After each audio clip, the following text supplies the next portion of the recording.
Құрметті достар, бүгін біз үй жағдайында пицца дайындайтын боламыз. Біз керекті жылы сүтімізге суды араластырып аламыз.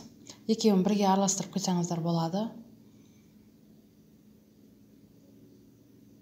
Мөлшерлемесі бәрі описаниеда көрсетілді. Бізге пісте май,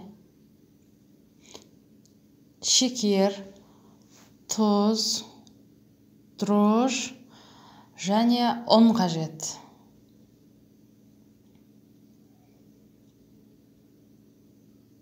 Менің каналыма жазылуды ұмытпаңыздар.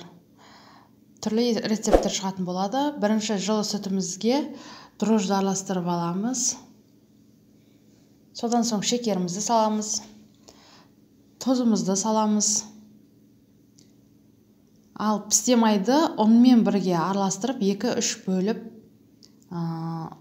салып отырамыз.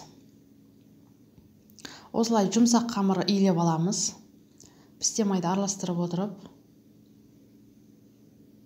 Қараңыздар, қамырымыз өте жұмсақ шығып жатыр. Қараңыздар, жұмсақтығы да бәрі әдемі шықты. Жақсылап илену қажет, июі қану қажет. Жылы жерге жарты сағатқа қойып ашытып аламыз қамырымызды. Бетін жабамыз.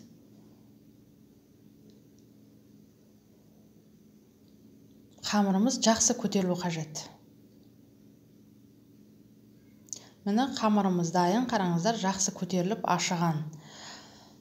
Осы қамырымызды екіге бөліп, қараңыздар, бетін баспай, осылай айналдыра, зуала етіп жайып аламыз.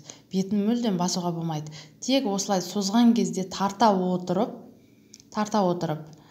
қамырды осындай қағаздың бетіне жайып аламыз.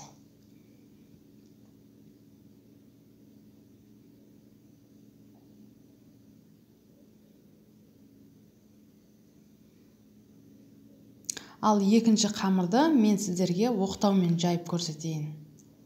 Оқтауымызды сәл майлап аламыз, өйткені қамырымыз жұмсақ, бетін жабысып қалуы мүмкін оқтауымызға.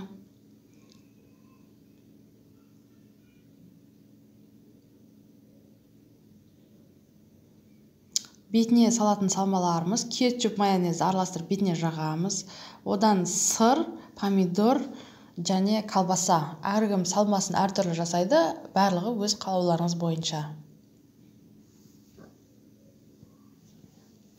Сырымызды саламыз.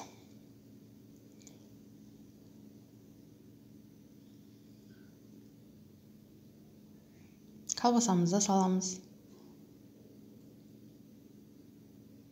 Мен екі түрлі турадым колбасаны, помидорды салдым. Көбінесе сырды мол болғанын қалайды көбінесе.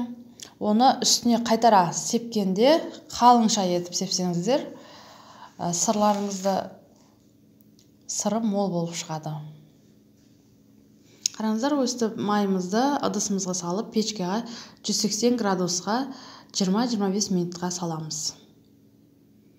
Дайын пиццамыз, қараңыздар, қандай әдемі шықты. Қамыры жұмсақ, мұны көріп тұрсыздар. Көтерілгенде әдемі. Үй жағдайында дайындап көрсеңіздер болады. Менің каналыма жазылуды ұмытпаңыздар. Және комментарий қалдырып отырыңыздар.